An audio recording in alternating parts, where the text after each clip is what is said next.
I've said this over and over again. All Israel's cheerleaders have are lies. The whole cause depends on turning the world on its head, making up, down, black, white, deceit, distortion, omission, gaslighting, deflection. Their armory, to be fair, is absolutely bursting. Which brings us to Iran. I'm going to show you absolutely ridiculous, outrageous examples of this rampant dishonesty. What is happening, you see, is very straightforward.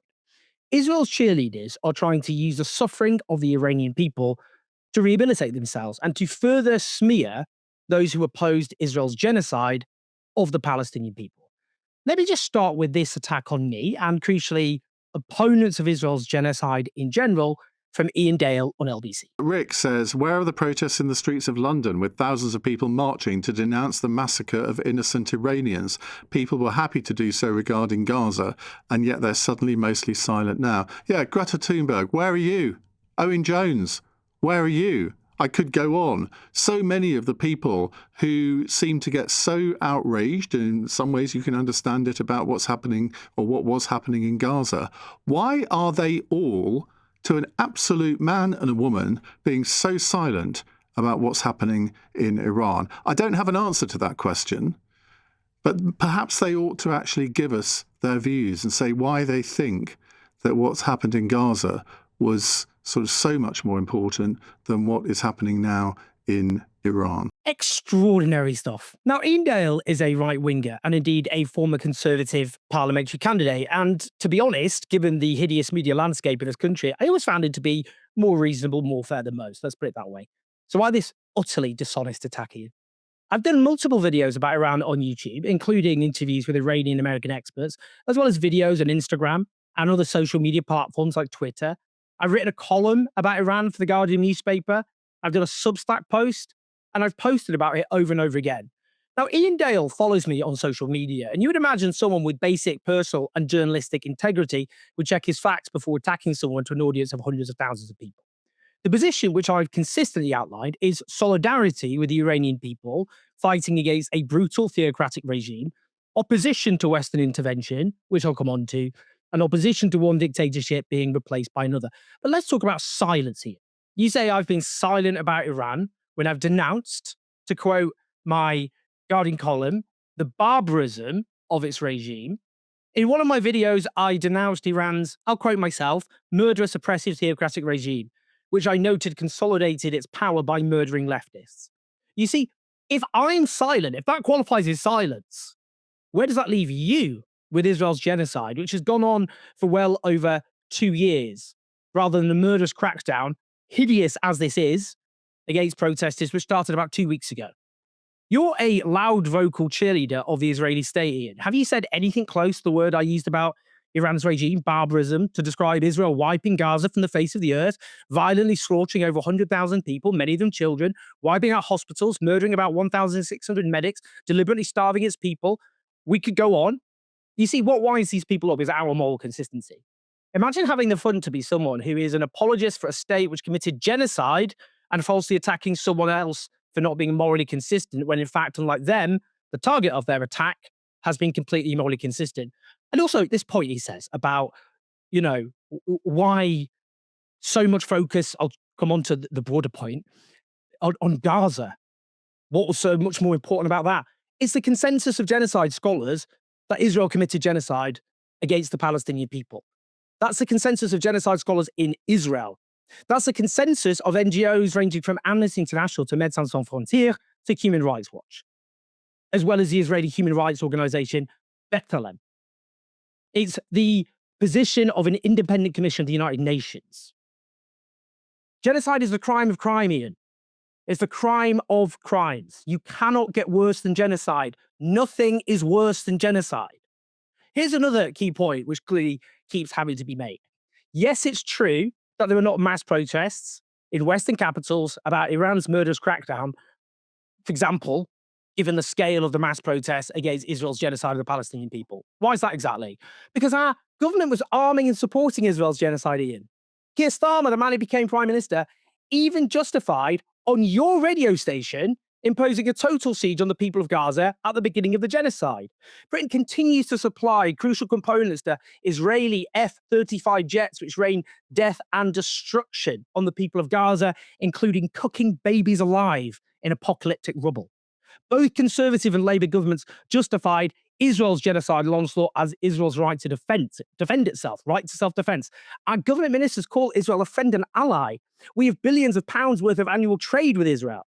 We refuse to impose proper sanctions on the Israeli state. And at the same time, our media, yes, including you, Ian, loudly justified what Israel was doing. People who stood against Israel's genocide were vilified as dangerous, hateful extremists, deplatformed, threatened, sacked, arrested. None of this applies to Iran. We're not arming Iran, Ian. We barely have any trade with Iran, Ian. And indeed, the government backs punitive sanctions, which I'll come on to. The media all agree about Iran's regime and its murderous crackdown. So what would be the basis for the mass protests? What would be the ask? Protests are when people collectively organize to put pressure on power to do or not do something. They're not simply opportunities to show you opposed to something when there are no demands to be made. Especially in this case, when you don't want your opposition to Iran's crackdown to be used to justify another catastrophic Western intervention. And on the topic of catastrophic Western interventions, I marched against the Iraq war maybe 20 times. Ian Dale didn't march against the Iraq war. No, he supported the Iraq war. And then when it became the catastrophe that those of us who opposed that war predicted, he went, oh, whoops, silly old me, what am I like? He wrote a blog entitled Why I Feel Jeeped Over Iraq. He wrote, I supported the invasion of Iraq. Like many others, I was jeeped. I was jeeped because I chose to believe my prime minister when he said that he had access to intelligence that I did not. I believe his assessment of that intelligence. Call me a fool if you like. Okay, well, he gave me permission. So with your consent, you are a fool. And you know what? Many of us weren't jeeps at the time. I was a teenager and I wasn't a jeep. You see, using your platform to support a catastrophic war launched by your government when there were so many people, millions of people, who correctly oppose that catastrophic war is not some minor hiccup. At the bare minimum, it should mean you should never talk about foreign policy ever again. And it wasn't a one-off. No. What about Afghanistan? In 2021, when that all fell apart, as LBC, who he works for, summed up what he said, he had admitted that he supported the Afghan invasion in 2001 after the 9/11 attacks, but was shocked to see such a disastrous end to NATO involvement in the nation. To quote that great philosopher, Britney Spears, oops, I did it again. Again, you backed something which ended in catastrophe, a Western intervention. What did he say about the NATO war in Libya in 2011? At the time, he tweeted, stop the war coalition of quislings. They say Cameron has been itching to bomb Libya. Shame on them. They would have let Hitler win. So he compared opponents of the Libya war to Nazis. And Libya too ended in catastrophe. So to sum up, Ian Dale justified Israel as it waged a genocidal onslaught against the Palestinian people. He supported the Iraq war, which ended in catastrophe. He supported the war in Afghanistan, which ended in catastrophe. He supported the war on Libya, which ended in catastrophe. On the other hand, I opposed Israel's genocide with every fibre of my being. I oppose the Iranian regime's murderous onslaught against its own people. And I oppose another catastrophic Western intervention after I rightly opposed the catastrophes of Iraq, Libya, and Afghanistan. And Ian Dale thinks he has a leg to stand on in attacking me. Now, let me talk about this completely unhinged attack from a right-wing commentator, influencer, whatever, called Elika Lebon. Now, she's made completely unhinged attacks on me before. Let's take a listen to a previous attack. I think Owen Jones is a product of extreme white guilt. So he's a product of extreme guilt to the extent that he will support any form of non-white thing, whether it's jihadists. What is she talking about? Ooh, we got a live one, guys. I support any non-white thing, she says. Citation needed, including jihadists. Big citation needed. Where have I done that, Elika? Give me one example, just one example of that. What she means, of course, is that I oppose Israel's genocide against the Palestinian people. That's not support for jihadists, and it's beyond offensive to say so. If you want to find support for jihadists, you should start with the West, Elika. Like the West, led by Ronald Reagan, arming and supporting the Afghan Mujahideen in the 1980s. Have you heard of that? Maybe read a history book. I think you'd benefit. What about Saudi Arabia, a key Western ally, which we arm and back, which has played a key role in exporting extremism, including jihadism?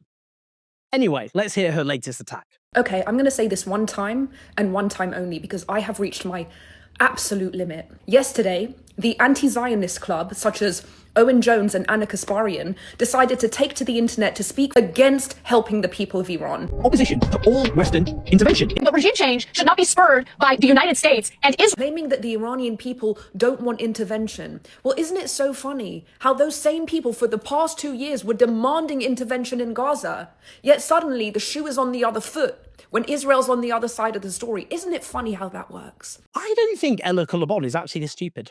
Don't get me wrong, I don't think she's in any danger of winning a Nobel Prize anytime soon either, but she says I oppose Western intervention in Iran after I'd been demanding Western intervention in Israel. Hold on a minute. I oppose Western military intervention in Iran. Does she think I was arguing for Western military intervention in Israel? I was actually arguing we should stop Western intervention in that we should stop arming Israel. Does she think I was arguing that the American army should rain bombs on Tel Aviv and Jerusalem? No, she didn't. She doesn't think that, does she? Because she knows I didn't have that position. I don't have that position. That's the equivalent. I oppose Western military intervention in Iran, bombing Iran. I didn't support bombing Israel. I mean, I'm sorry, but she's a straightforward liar. Ridiculous. I support a Western arms embargo against Israel. There's already an arms embargo against Iran. I support targeted sanctions against Israel. Well, there's far more than targeted sanctions against Iran. The current Western sanctions are crippling Iran's people. I don't support that. That's why the Palestinian-led boycott, divestment, and sanctions movement supports targeted sanctions on Israel. They explain, to be lawful, sanctions or a sanctions regime must comply with the UN Charter, respect fundamental human rights, humanitarian obligations, and peremptory norms, must be proportional, and must not be adopted as a means to advance geostrategic interests. The sanctions or sanctions regime must be targeted at the structures of oppression and do not lead to undue harm to civilians, whether intentionally or not. I don't support Western military intervention in Iran, just as I didn't support Western military interventions in Iraq, in Libya, and Afghanistan, all of which ended in catastrophe, and all of which I was tragically correct about. She also says the following. You do not know the story of Iran. That's why you sit there regurgitating Khomeinist talking points, saying that the Shah was an evil dictator. You have no idea. You have no idea who the Shah was. Do you know why? Hundreds and thousands, if not millions of people are in the streets today chanting Javid Shah, which means long live the king, which, by the way, you wouldn't know because you don't speak our language. The reason that they're chanting Javid Shah is because they woke up from the Khomeinist lie that you keep perpetuating. It was Khomeini who declared that the Shah was an evil dictator. Wow. So saying that the Western installed Shah of Iran was a brutal dictator is Khomeinist propaganda now, is it? Let me quote from the International Commission of Jurists in 1976. They said that under the Shah, human rights violations, including torture, are alleged to have taken place on an unprecedented scale. Let me quote this as summed up in Time magazine at the time. The country's repertory of tortures includes not only electric shock and beatings, but also the insertion of bottles in the rectum, hanging weights from testicles, rape, and such apparatus as a hekmet that, worn over the head of the victims, magnifies his own screams. Maybe she thinks the International Commission of Jurists, which was set up to investigate human rights abuses in the post-war Soviet sector of Germany, are Khomeinist. Maybe she thinks Time magazine are Khomeinist. You see, that's the tactics of these people, as we saw with Israel's genocide. Just say everyone who speaks the truth is Hamas or Khomeini. How the Iranian Revolution of 1979 ended is unquestionably a terrible tragedy. Nobody rational or informed, however, questions that the vast majority of the Iranian people wanted the Shah out in 1979. He was overthrown for a reason. On her further point, I wouldn't deny that Reza Pahlavi, the son of the Shah, had some supporters in Iran. I also know as a fact that many Iranians oppose him. As the Iranian writer Arash Azizi, who, unlike Elika Lebon, was born and raised in Iran, writes, politically, Pahlavi has been anything but a unifying figure for the Iranian opposition. Instead of bringing together the opponents of the regime around a shared program, his camp, including his major advisors, antagonizes non-monarchist opponents of the regime. The Syndicate of Workers of Tirana's Suburbs Bus Company, the most important independent trade union in Iran, issued a statement denouncing the reproduction of old and authoritarian forms of power, adding the path to liberation of workers does not lie through the path of a leader carved above the people, nor by relying on foreign powers. She goes on to claim I'm guilty of ideological colonization, raiding the rhetoric of the left to turn the tables. That's what she's trying to do. Why? Because I support the Iranian people fighting for freedom, human rights, and democracy without supporting the Western military getting involved. That makes me a colonist. You're turning the world on its head. She says this. I promise you one thing. When this Islamic regime is in the ash heap of history, which it very soon will be, you will not be remembered as the humanitarians of our time with glowing reputations. You will be remembered as the greatest tools of oppression, of tyranny, of totalitarianism, of terror of our time. Get out of Iran, and for the love of God, stay out. Well, it doesn't make any sense, does it, Elika? Because I oppose the Iranian regime, a murderous, oppressive theocracy which consolidated its power by slaughtering leftists. That is, people with my politics. Why would I be discredited by a fall of a regime that I don't support, that I oppose bitterly? We heard this all before. If you oppose Western intervention in Iraq, you were a stooge of Saddam Hussein. You opposed it in Libya, you were a stooge of Colonel Gaddafi. You opposed it in Afghanistan, you were a stooge of the Taliban. It didn't stick then. And guess what? It ain't going to stick now. You see, Elika, like you, I'm consistent. You were a cheerleader for Israel when it wiped Gaza from the face of the earth. I oppose that genocide, and I oppose the brutality of Iran's regime. That's the difference between you and I. I am consistently opposed to all violence against civilians, and consistently opposed to all those who inflict violence against civilians. She ends by saying, get out of Iran and for the love of God, stay out. What does this even mean? Does she know? That's my position. I don't want the West to get in Iran. The West overthrew the democratically elected Iranian government of Mohammad Mossadegh in 1953 because it wanted Iran's oil. It then propped up the murderous Shah. I want the West to get out of Iran and for the love of God, stay out. That's my position. Elika Labon's position, if you oppose the West attacking Iran, then you're a colonialist. How does this make sense in the head? You see, this is the point. Again, these people are morally reprehensible. They don't consistently oppose violence against civilians. That's the problem. If you are a supporter of Israel, then you are an apologist for genocide. That's the way it is. Because Israel, as per the consensus of every relevant expert, committed genocide against the Palestinian people. And they think now they can turn the tables on people who consistently oppose all violence against civilians. Well, it ain't going to work. The only people getting damned by history are those who justify terrible crimes against innocent people. I just want to end with a promise to all of you who watch my videos and support my work. I will always be morally consistent, always. The basis of my politics as a socialist is opposition to oppression, exploitation, racism, and violence against civilians in all of its forms.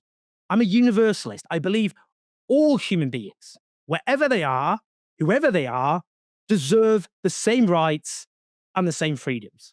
I will always oppose Western imperialism. I will always oppose all forms of tyranny, and I will always oppose violence against civilians. That is the difference between me and my critics. I am consistent, they are not. Please like and subscribe, leave your thoughts, your comments, help us take on where to begin with our media ecosystem. Patreon.com/OwenJones84. I keep saying I write The Fall of the West, be out in October, finishing that soon, and then I can focus far more on this, but you're all allowing us to keep the show on the road, so thank you so much. You make all of this possible. Share the video, like, subscribe, leave your comments. I'll speak to you in a bit.